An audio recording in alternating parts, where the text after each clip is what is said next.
So, the second question I've been asked is how I trained for my first ultra. Honest answer? Badly. I mean, to be honest, I trained for my first marathon badly, I trained for my first half badly. There's a lot of stuff I didn't know then that I really wish I had.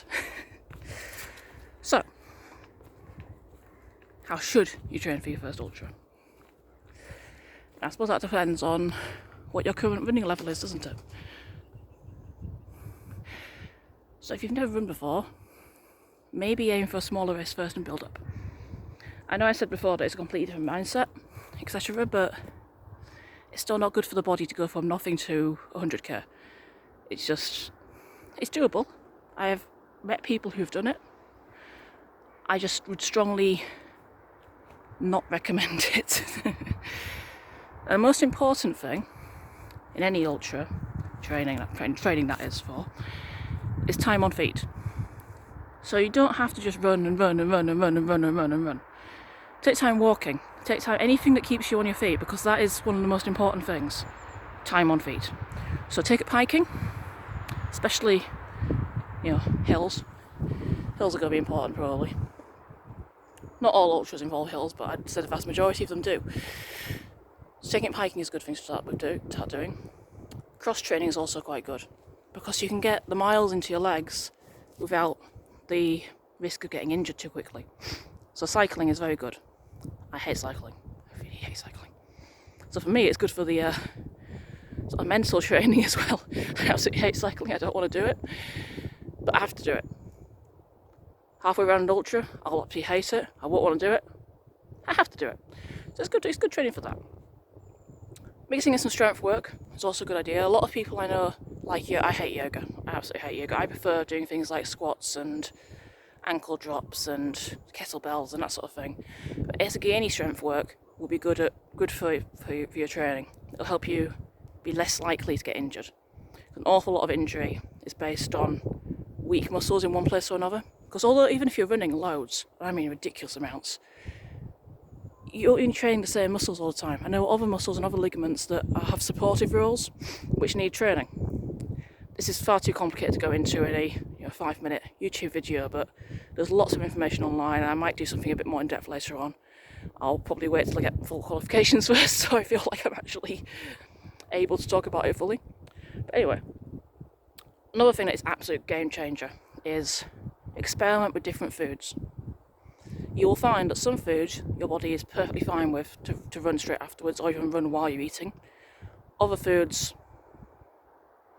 your body's not going to like. It could be something you've eaten for years. It could be something you're absolutely fine with on a 5 or 10k. But as soon as you do an ultra, suddenly your body's like, nah, not having it. It takes a lot of trial and error, and I'm not going to sugarcoat it. You will probably feel ill a lot. You might end up vomiting. You might end up needing to run to the toilet. It's going to take trial and error, but you'll find the correct foods eventually, and it's an absolute game changer once you found them. For me personally, my main ones are pretzels, flapjacks. I like to have a piece of bread and fill it with tuna and lettuce and cheese. What else have we got? Oh, rice puddings. Rice puddings are great. I only discovered rice puddings as a ultra fuel probably last year. Got recommended it by someone, and brilliant, absolute game changer.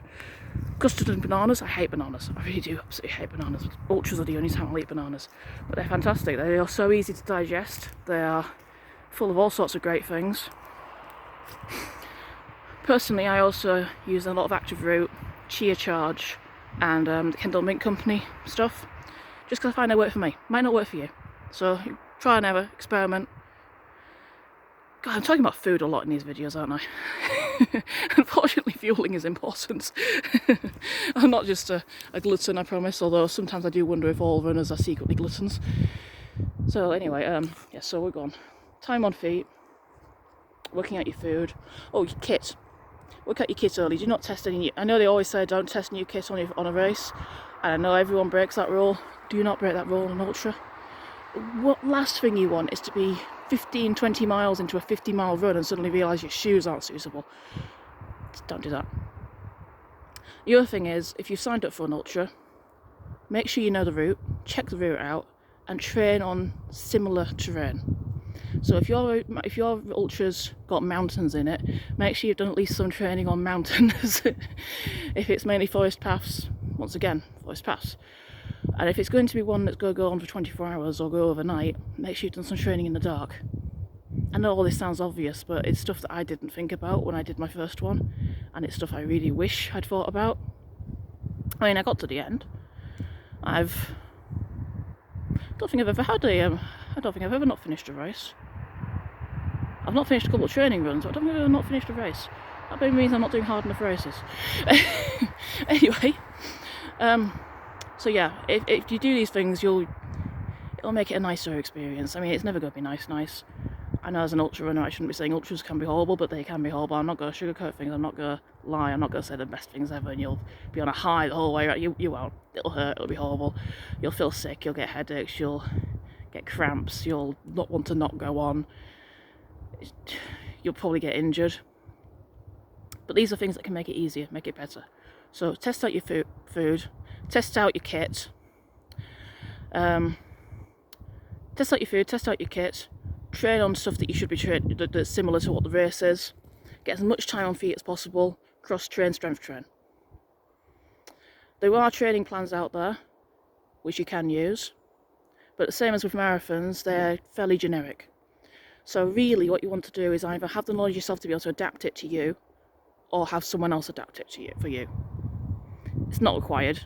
Generic ones do work for some people, but they also don't work for some people. So it's, once again, it's trial and error.